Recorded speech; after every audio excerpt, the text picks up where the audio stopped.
Le caractère d'un homme est le résultat direct des actions mentales et physiques accomplies.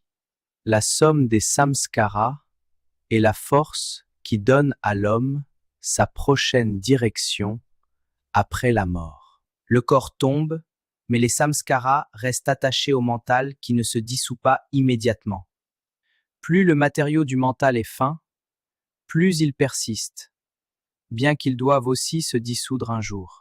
Les courants d'air forment un tourbillon qui emporte des débris avant de les relâcher plus loin. Les forces prana forment le corps et le mental jusqu'à ce que le corps tombe pour en créer un autre. La force ne voyage pas sans matière. Au décès, le mental reste avec le prana comme samskara.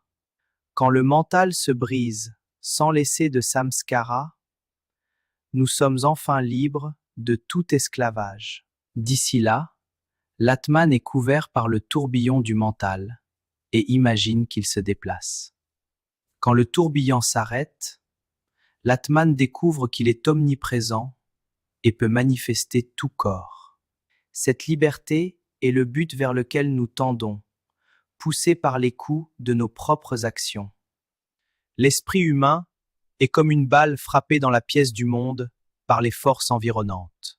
Chaque action est un coup qui détermine notre naissance future et notre passage dans la vie. Nos vies passées, présentes et futures forment une chaîne infinie de liens sans commencement ni end. Chaque lien est une vie, avec la naissance et la mort comme extrémités se répétant sans cesse. Ce que nous faisons ici se répète. Connaître un lien révèle la nature de toute la chaîne.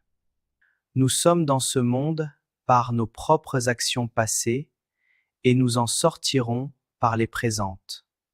Comme la chenille qui tisse son cocon, nous nous sommes liés par notre propre réseau d'actions. Nous avons activé la loi de causalité et il nous est difficile de sortir de cette roue. Cette philosophie enseigne que nous sommes liés par nos actions, qu'elles soient jugées bonnes ou mauvaises.